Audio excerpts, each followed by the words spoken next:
Good morning. Welcome to the Victor H Investing live stream. It is Wednesday, July 24th. It is a day where I expect the market's going to open down quite a bit. The S&P futures are down 0.96%, almost 1% down. NASDAQ is down 1.54 on the futures. We're a half hour from the stock market opening. So this tends to be somewhat accurate on the open. It could rally an hour after it opens. We'll see. But it's a red day. And it's a red day, I think, a couple of reasons. One is Tesla announced their earnings yesterday. I'm going to get into Tesla and analyze it quite deeply. But their shares are down 8%. I'll go into the reasons why. I think the stock's trading down quite a bit. And then Alphabet, otherwise known as Google, they are down this morning. They announced their earnings and they grew their top line revenue by 14%, but their stock was down 2% last time I saw it. I think in general, there's a sell off. It's an interesting market, right? I've been saying for some time that I think the stock market has been a bit expensive. And now that we're seeing earnings, especially earnings that were disappointments like Tesla, the stocks are selling off, as they should. If you have disappointing earnings, your stock sells off. So good morning, Shadow Guy. Good to see you or see your messages. It looks like my instincts told me to reduce my S&P exposure yesterday. Yeah, it's funny. You make a good comment, which is, you kind of think about something, you don't take action, and then it happens. I've had that feeling. Interesting. All right, cool. So what I thought we could do today is I think the market's going to open up in about half an hour, so we can come back and see what's going on with the overall market. But two big companies that reported yesterday were Alphabet, Google, and Tesla. And what I could do with Alphabet, Google is really just go into a deep analysis and go through each step. And I think there's a couple of things that are interesting in it. First, I like Google as an example because they're such a high cash flow generating company. It's a high growth company. It has a lot of the attributes of a company that I'm looking for. I'm looking for more companies like Alphabet, Google. So it's a good case study to talk about on this live stream and get into it. So good morning, Earthbound Misfit. Good morning. Thanks for joining. And so let's get into Google Alphabet. So overall, Google is a $2.26 trillion company. They have $318 billion of revenue if you look at their trailing 12 months. And kind of a preview of the earnings, which I'm going to get into, they grew 14% in the quarter. Growing your company when you're this big, 14% is massive. That's almost like growing the size of a pretty good sized company, that just the growth amount of revenue growth. Net income is there. PE isn't too bad. It's a growing company, 28.16, not bad. Forward PE 23, and they pay a small dividend. I believe they changed to being a dividend payer. That way, there's certain institutions that cannot invest in anything that does not pay a dividend. So they changed that. I believe Apple does the same, and I think Meta is doing the same. All these big high value companies are doing it. Analysts expect that, hey, Google is a buy and it's slightly discounted. So that's interesting. I'll get into that in a bit. So the Google is a company, and I'll jump to my slide that I share with people, and let me make this bigger. So I've shared this slide before, and it's actually a spreadsheet, and I created this this quadrant, right? And the quadrant in the green, which is the desirability is the highest for companies. That's where companies have the broadest moats. It's a pretty broad moat. People or other companies can't cross it and compete against the company. And it's also really strong, the strength of it. And you want companies in the green. I want companies in the green. And the worst place to be is way down in the red. That's where companies don't have any barrier of entry. There's just constant competition. Prices go down, profits go down, low cash flow, just a lot of undesirable attributes from those companies. So I don't like investing in the red. In the gray, investing is a good idea if you're catching a company at the right time and at the right price. Maybe it's a momentum. Maybe you see a cyclical trend that's coming where, hey, this particular industry is going to really benefit over the next couple of years. Okay, great. So I put Alphabet clearly in the green. This is a very desirable company. And I wanted to kind of just talk about, why I put it in the green. What are the attributes that I'm seeing in Alphabet? And the reason for that is looking at Alphabet, where are other companies maybe that are smaller, newer, less known that resemble Alphabet? I want to find those and I want to buy them. So I'm going to get into that. And we've got some suggestions. Quick suggestion, NVS. Cool. Yeah, we'll take a look at that. So let me finish Alphabet and we'll get into that one. All right. So why is Google such a desirable company? Well, let's take a look at their revenue. So if you look at their revenue over the past, it looks like 7 years, you see growth rate, growth. Just incredible growth during the pandemic. It's just, that's one of the attributes is this business continues to grow. And if you look at their free cash flow, they generate tremendous free cash flow. Here's the free cash flow. And you look at the company and they generate tremendous free cash flow. So over the last 7 years, they've gone from 23.9 billion up to $69.4 billion. $1 billion free cash flow. There's companies that are, fairly big that have 60 billion in revenue. These guys are generating this free cash. They can take this cash and they can acquire companies, they can grow their business, they can buy back their own shares, they can put it on the balance sheet. So this is one of the attributes that is really important about a high value company is the company produces a lot of free cash and they keep growing their free cash at a very good rate. And their balance sheet is excellent. When we look at Alphabet's balance sheet, they have $108 billion of free cash. On the debt side, they have $28.3 billion. So they can pay off the debt, no problem, and then move on.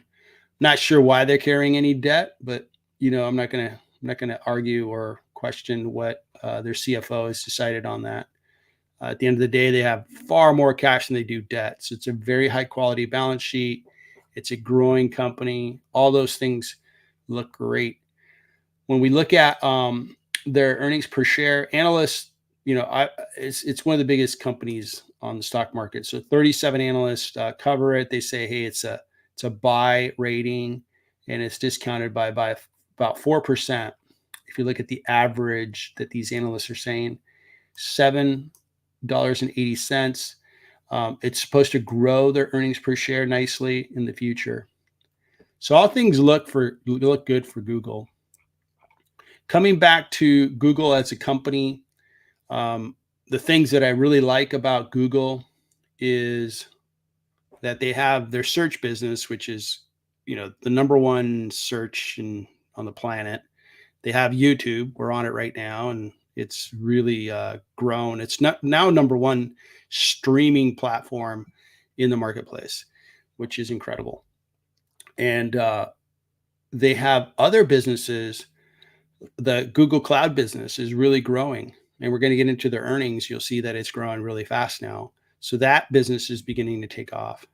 They have their AI business, which Google's a really smart company. They're doing Waymo, which is self-driving.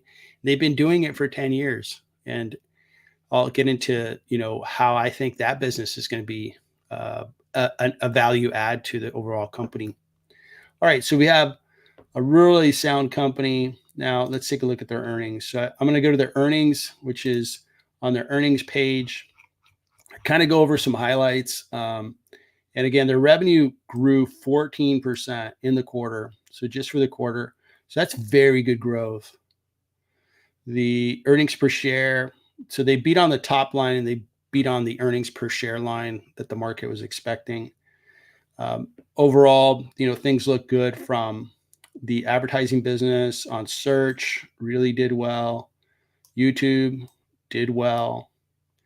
Google Cloud grew $2 billion in revenue. So that's 20% growth on their cloud. They're the third largest hyperscaler in the market behind AWS and Microsoft Azure. So Google is loaded. They have a lot of good things going on. They talked about Waymo generated something like $375 million of revenue.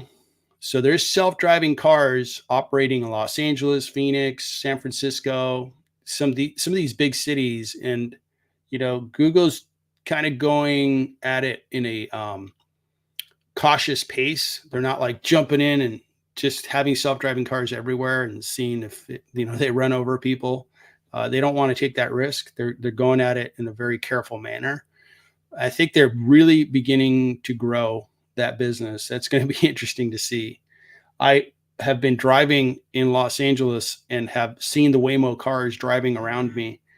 It does kind of make you look twice, and it looks pretty neat, frankly. I'm sure as it becomes more, typical, I won't have that same effect. But I'm sure everybody else is thinking the same way that's driving next to a self-driving car. So the earnings were good. The one thing that was a surprise is their free cash flow in the quarter was lower than I would have liked. So we have statement of free cash flows for the quarter. The free cash flow from operations was down by about $2 billion. And then they put more money into the business. So they're probably still paying into the business and buying GPUs for AI and, all kinds of things to make the business better. And they put more money into the business. So year to date, their cash from operations is up by about $3 billion, and their CapEx is really up. It's almost double compared to 2023. So that does affect free cash. Now, Alphabet's investing in the business, which is good. I just need to see that that's a temporary area or a temporary change, because that could affect my valuation. And I did use a trailing 12 months figure in the valuation. So it did bring down the valuation of Google to some extent. So the earnings were good overall. Looking at their valuation, so I have their valuation here.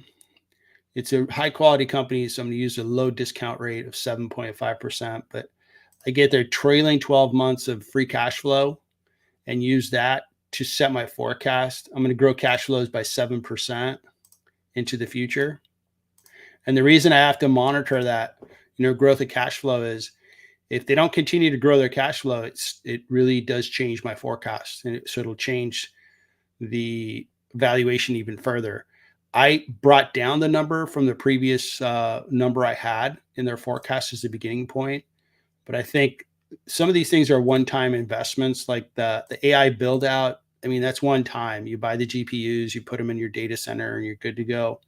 So hopefully their growth in free cash flow comes back. So I take that. I'm going to grow cash flows in the first 4 years by 7%, and then long-term growth by 4%. And that is a conservative figure. You look at a company like Google, it could be a higher growth rate, but I'm going to go conservative. It creates a value of all those cash flows of $2,007,000,000,000.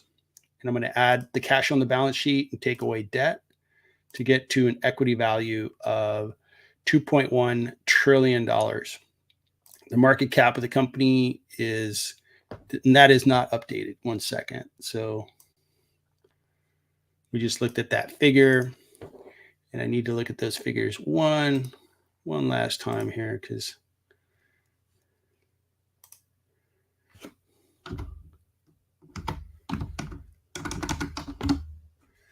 so shares outstanding look good.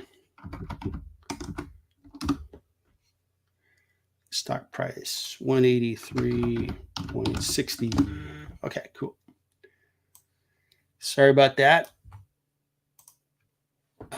So the market cap is $2.26 trillion. Shares outstanding 12 million. It's $12,300,000,000.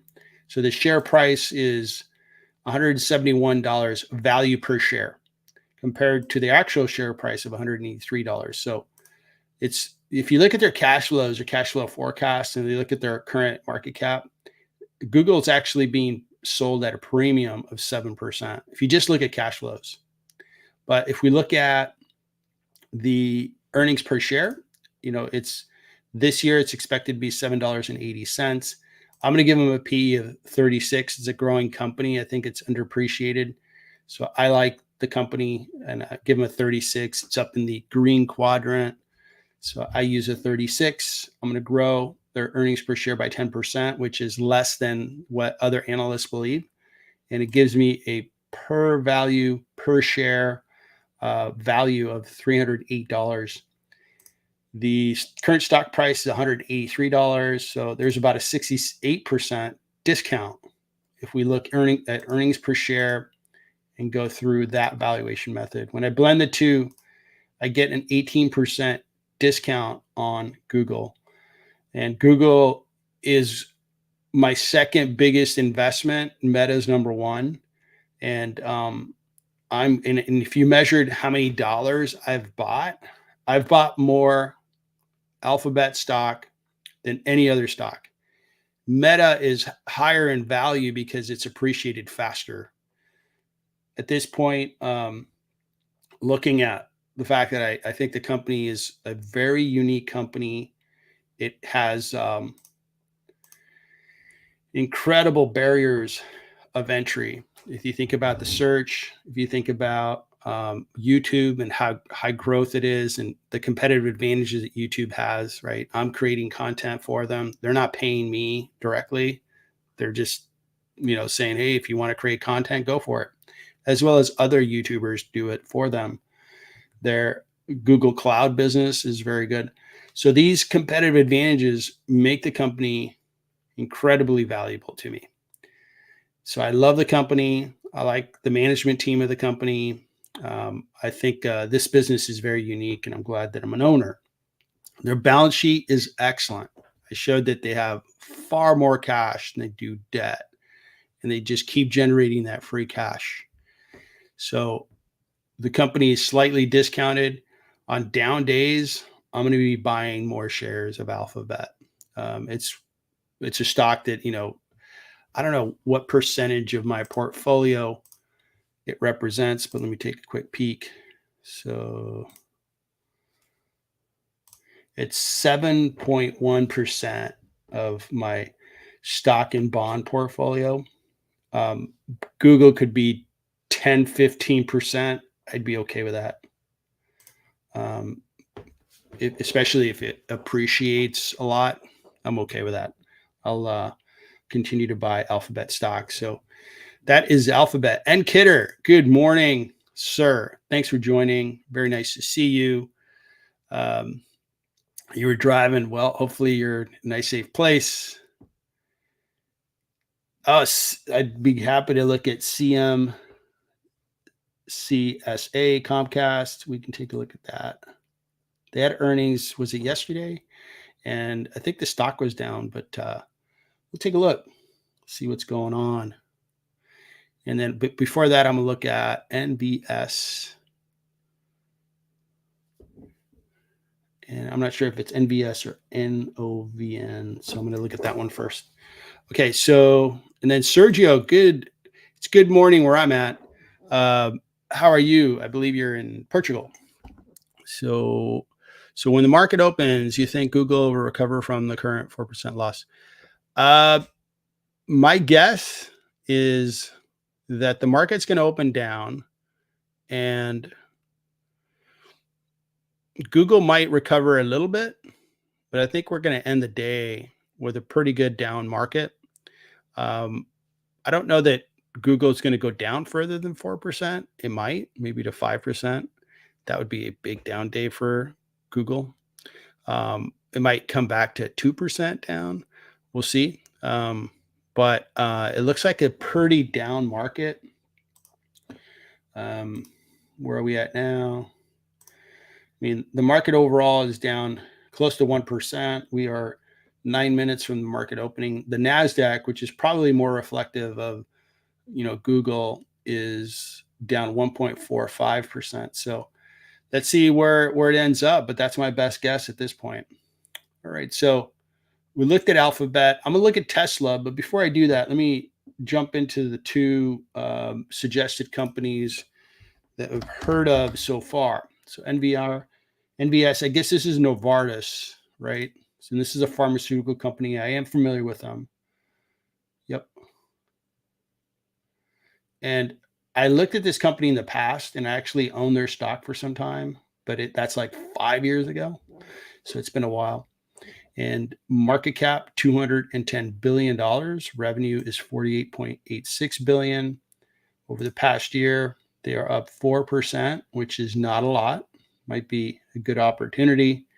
They paid a dividend of 3.5%, PE of 22, which is reasonable given the times. Forward P of 13, which seems attractive to me. Analysts say it's a buy, and it's discounted by 9%. Looking at their financials, their revenue has been up and down.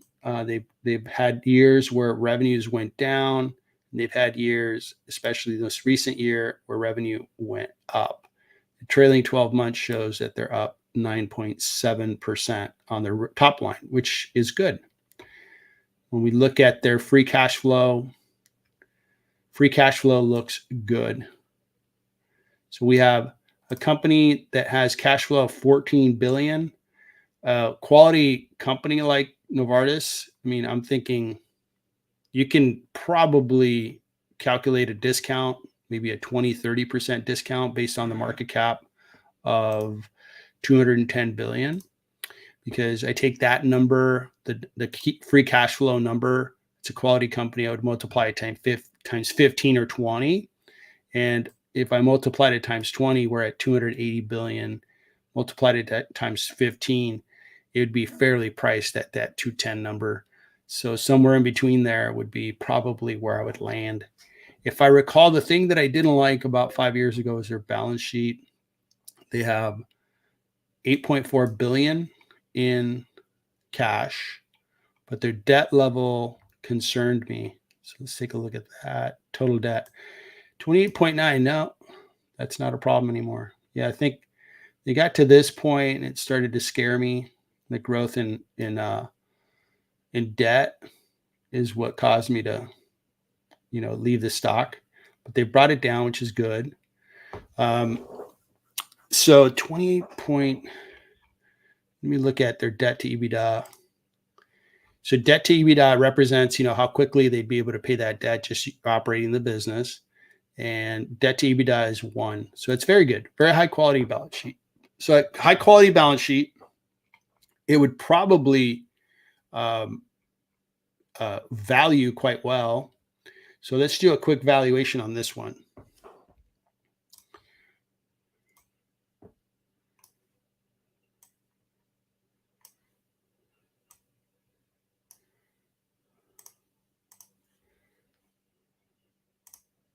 And I'll use Pfizer as kind of a starting point because Pfizer is a company that I own and I already have a valuation for. And it would be a good starting point since Pfizer and Novartis are somewhat similar. All right, so looking at Pfizer, I'll copy this model and we will create it for Novartis.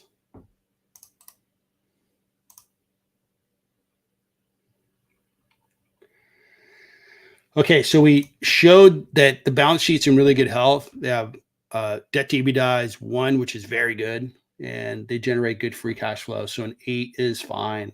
Their free cash flow is 14.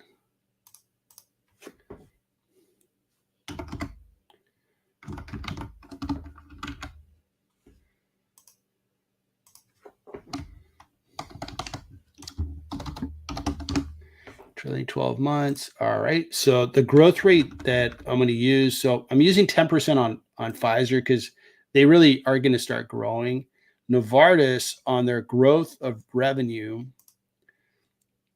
they've been not really growing consistently, 10% more recently, but they had down years. When we look at their cash flow, how has it been growing?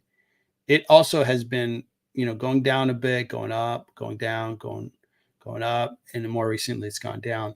So I'm going to put it at 4% in growth for the next 4 years, and then long-term growth at 4%. That's fine. Okay, so when I do that, you see that the intrinsic value really is high, $334 billion. The cash on the balance sheet is 8.4 billion. And then their debt was 20 some odd, 28,987.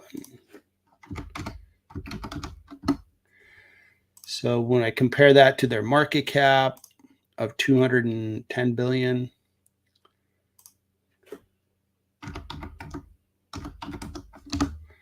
shares outstanding,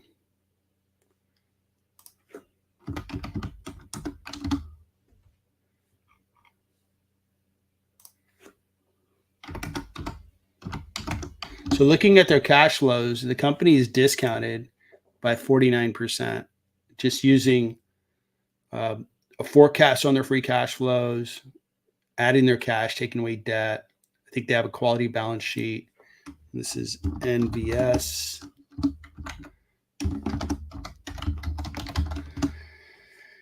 So looking at their earnings per share,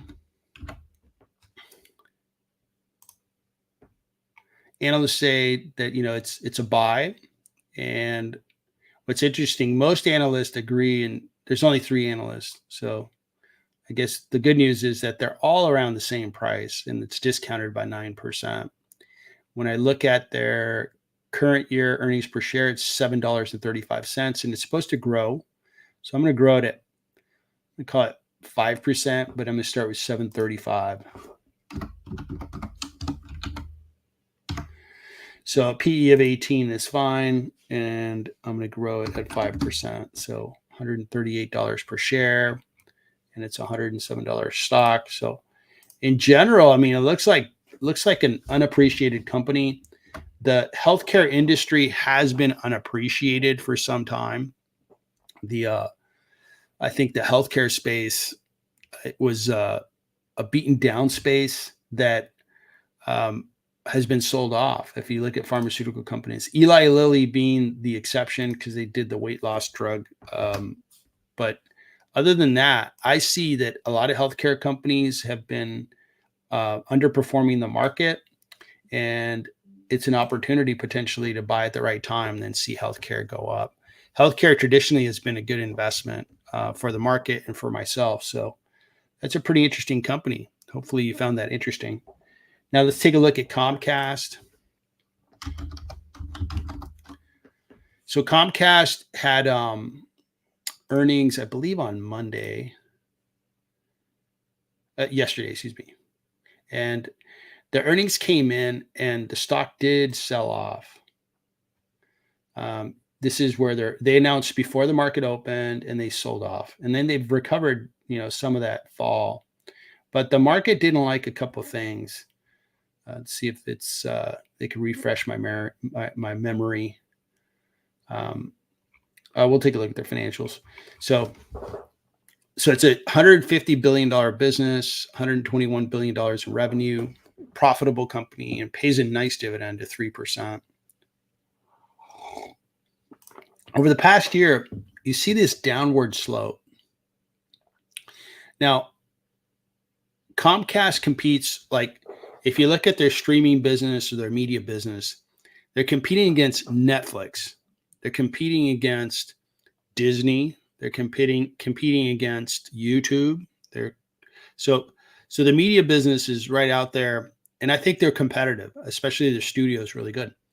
Their theme parks are competitive with Disney and other, I guess, attractions or hospitality areas. And then they have their broadband business, which is strong. That competes with like AT&T and so forth. So when we look at, where would Comcast land in the, 4 quadrants? And I would say that I would put them in the gray. Comcast would be somewhere here or here. I'd have to think about, how is their moat really wide? Somewhat. I think it's moderately wide, and I think they have good strength in their moat.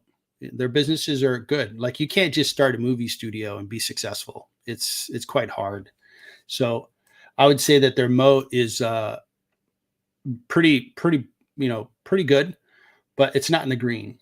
This is like Alphabet, Meta, Microsoft, Apple. These are like really, really strong moats. So that's where I would put Comcast. As a valuation, analysts, 19 of them, cover Comcast. They say it's a buy and it's discounted by 23%. I think the stock, if it gets momentum, it's going to go up. But if it stays in the current place, I don't know that it's going to go up very quickly.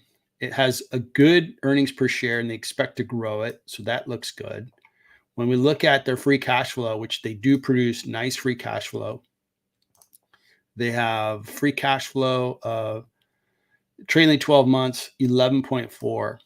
If I hit that with like an 18, you'd get to about, if I hit that with like a 15, you get to about $170 billion of value. So it would be, I would calculate a modest discount. Like, hey, this is a discounted company that pays a dividend, but it's not an overly exciting company. I think each space that they're playing in, they have a formidable opponent. You look at their media business, you got Netflix, YouTube, you got, Apple that's trying to get into the media business. Okay. And then you look at their theme parks. Well, they got Disney, which I would argue that Disney probably has a better brand when it comes to their theme parks. So they have competitors in every area.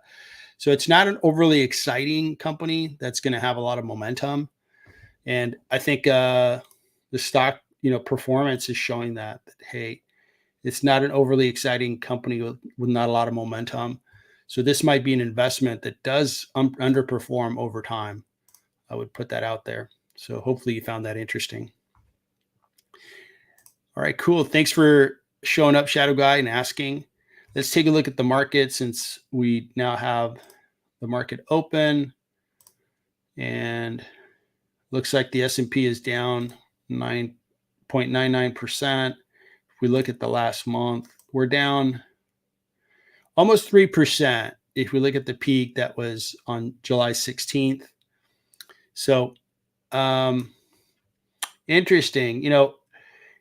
As I've been communicating, I'm concerned that the market is priced too high and just continues, the upward trend, having a pullback is very good. It's almost like here, I live in California. You see this upward trend that we've been on for a while from October 27th to now, up 33%. That's great. That's great for all our, balances and our stocks, but it's good to have a good pullback, kind of get rid of some of these high prices that are overly exuberant, irrational exuberance. So, hey, a pullback isn't a bad thing. Let's see how far it pulls back, but the NASDAQ is down 5.19%. So that's looking like that. Some of the, I think, let's take a look at Google, because Sergio was wondering where that thing's going to land. Now it's down 5%. Holy smokes. I'm buying more Alphabet stock today. I usually buy after about a half hour of trading, and sometimes I try to buy toward the end of a trading day. On a day like this, I'm going to be slow to buy my stocks. Why is it? Well, if you have a day like this where it's down 1%, it's at a time when you have, like, the last, I guess it'd be like 6 trading days, the NASDAQ's down 5%. So is the market really getting scared? And is it really going to sell off far more? The VIX, which is the measure of volatility, if we look at the year to date, it rose quite a bit starting on the 12th, but I think the 16th is when it started to sell off. So here's the 16th. It's up quite a bit. And as this VIX goes up, and the VIX is not a great tool, because it usually is a rear view mirror measure that, yeah, this is all the fear that entered the market yesterday. Well, that's great. But tell me about today and tomorrow. Well, they can't tell you that. So I think, it's a good sell off on a day like this. I'm probably going to buy my shares probably with an hour to go in the trading day, and I'll go from there. So let's take a look at CrowdStrike real quick, because that's been an interesting stock. CrowdStrike today is down just slightly, which isn't bad for them. Their last 5 days have been horrible. So interesting. Okay. And this stock here, I created a video on it. I thought it was overpriced, and it lost 30% since July 8th. So I shorted the stock shortly after that and sold it. I think I sold it yesterday or the day before. It was kind of fun to have a quick poll on the channel, and a lot of people responded, and it was consistent. I ran the poll on the channel here on YouTube, and most people said sell because it's going to rebound. And I think people were correct, by the way, because it went up yesterday. It went up, I think it went up, like 1% or something like that.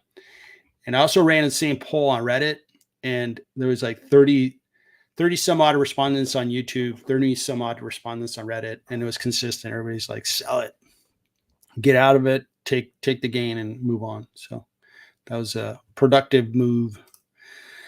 And Kidder, Google cash debt. They have a lot of cash, very little debt. It's a really powerful company.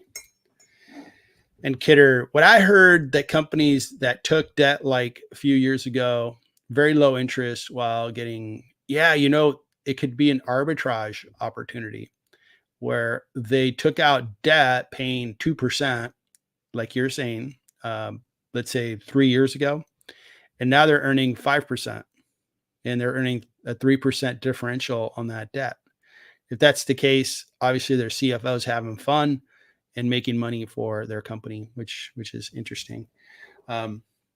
That could definitely be the case. Very good point. I think that's what you're doing. You're pointing that Alphabet Google is doing that arbitrage move. That's smart. Um, so, all right. So we going over CrowdStrike. Let me go over Tesla, which another very uh, tracked company. Wow, they're having a bad day. So I'm going to begin by saying that I've done videos on Tesla for some time. Tesla is their CEO is like, I call it he's a rock star CEO. People really like Elon Musk. And you know what? There's a lot to like there. He's interesting. He built this company. He's built several companies, and he's pretty incredible what he's done. And if he says something, the market really reacts. Well, as you probably have noticed, having been on my channel for some time, is I do valuations. I look at cash flows and growth rates. I look at the fundamentals of the company. I look at the business and see if that business is a very worthy business. And the management team, although it's important, it's not that important. I read a really good book from um, a super investor, and I think super investors would tell you that if you have a very valuable business, the management team isn't that important. Obviously, they're going to hire qualified people to run the business, but like Google, their search, it's super valuable. YouTube, super valuable. Who they have as CEO is important, but not critical.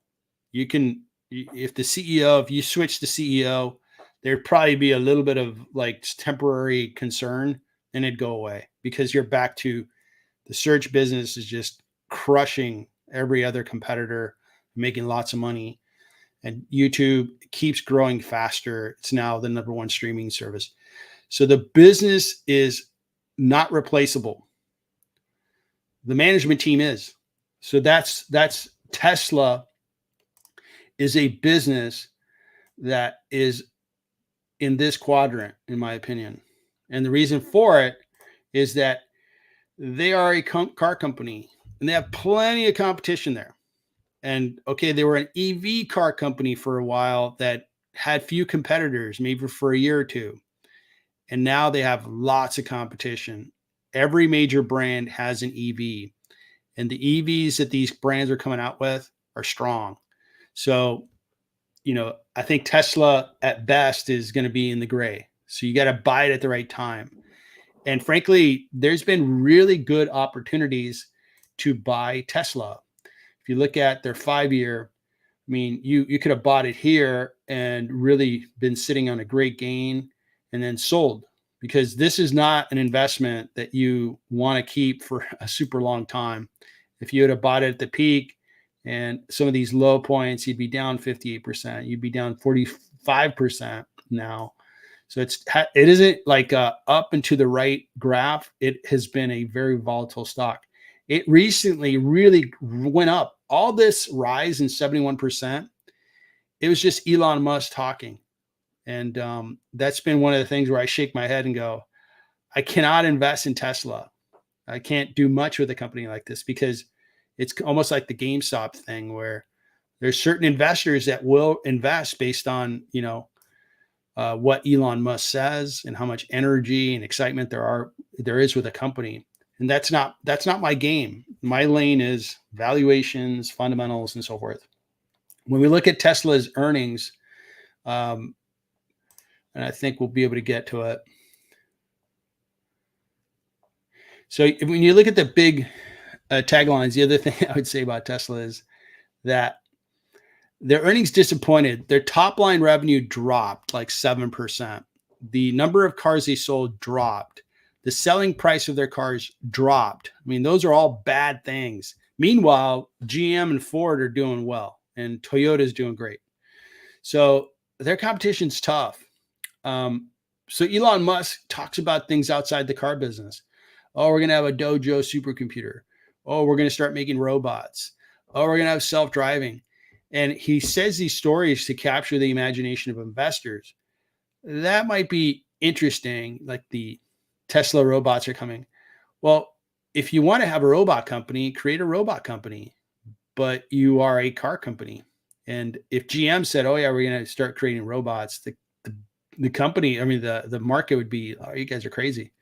So Tesla's profit margins getting hammered by EV discounts and then the hefty AI spending. So I think it's going to be a pretty tough, situation. Back to my claims of, the business can't be replaced. Heaven forbid, I'm not saying he's in bad health or anything, but let's say Elon Musk needed to take 5 years off because he got sick. This business is going to crash because the business itself can't sustain itself. It's probably worth, based on my valuation, and it's $219 per share.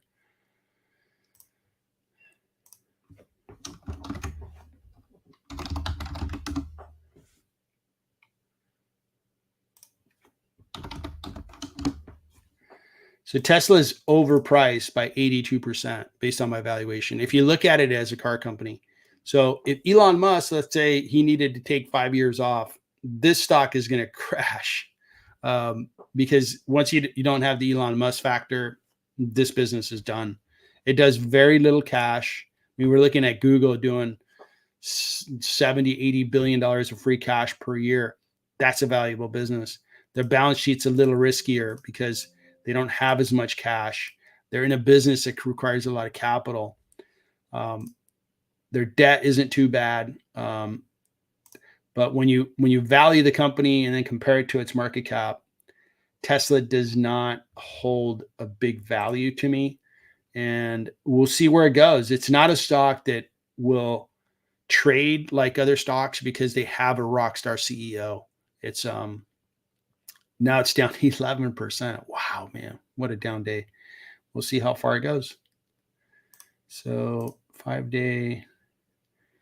Wow, it's a brutal day. 5 days, it's down 12.3%. All right, so we've got one more comment here. No one of my best profits today. Remember, SQQQ. I think this is the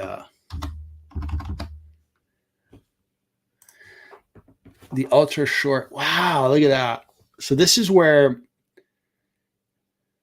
based on the NASDAQ 100, inverse exposure. So you're almost shorting the NASDAQ 100. All right, interesting.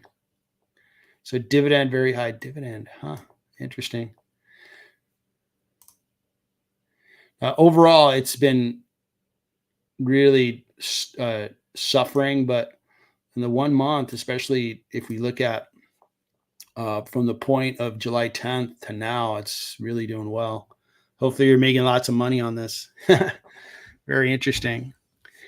Good deal. So those are my comments on Tesla, Alphabet, Comcast. Let's take a look at the markets again. So the S&P is down 1%, Nasdaq's 1.8%. It is 18 minutes after the market opened. And I would say that we still have, like, in the trading day, I don't know what the headlines are. I do like CNBC from a headline and market sentiment perspective. I hate the advertisements, by the way. But the sentiment is Tesla is down, Alphabet's down. And what is interesting is Alphabet meets expectations, but there was, like, I think analysts were looking for reasons to not like the earnings, which was interesting. And they're selling off the stock. So I think there's a chance that it could go down a little further, or it could rise a little bit. I think by the end of the day, we'll probably end, around this number, or maybe the S&P might be down 0.8%. The Google stock will probably recover a little bit of its price, but probably end up where it's at now. So we'll see how that goes. But I am a buyer on a day like this. See, it recovered already some of its stock price. There's only one Alphabet, and I'm a buyer. I'm a buyer at this price level because I dollar cost average my investment in companies. I'm not smart enough were lucky enough to say, oh, I'm going to put $100,000 in Alphabet on January 6th, 2023, because that is the bottom. Anybody who can do that is going to be worth, $200 billion. But I'm not that smart. So I just buy great companies over time. And I look for days like this where, hey, the market says, hey, today we're going to discount Alphabet. Great. I'm a buyer. Thank you. Buy some shares. So, all right. So since I have a minute, I'll draw your attention to the channel. We have a live stream coming on Saturday, live stream similar to this one. Haven't scheduled it. It'll be out there. And we have the next community video conference call. I've turned it into a podcast, so it is officially a podcast. So what I thought we could do is a topic that got a lot of votes was what sectors and industries are going up and down. So I'm going to cover that. I'm probably going to cover some stocks, and I'm probably going to create another poll to see what people would like to talk about on Sunday. And we can have, I thought the first video conference went really well. Thanks to everybody who attended. And the second one, I think, should have as many people or maybe a couple more, because I've had a couple more requests to be added to it. And it was a really nice, engaging conversation. Big thanks to those who participated. Really appreciate you attending and then asking questions and bringing your thoughts. And I really found the comments that were expressed to be really interesting and insightful. And remember that, any investment, you can make money 1,000, if not 1,000,000 different ways. You can look at an investment many different ways. So when somebody else expresses like what they see in a particular, investment, or we talked about interest rates and so forth, it was really, really interesting to me. So I appreciate everybody attending. All right, great. So, so that's what's coming for the community. And I think that's going to be a wrap. Let's take a look at a quick peek of the markets one more time, and then we'll call it a live stream. So market's selling off a little bit more. We'll see where that ends up. Alphabet's down 4%. Meta's down 3%. Wow, what a sell-off. Okay, good. Well, this is healthy. Let's get some lower stock prices so we can make better purchases in the companies we want to own. All right, everybody. Thanks for joining. Everybody, enjoy your day. Enjoy your evening. I appreciate you attending, and good luck investing out there.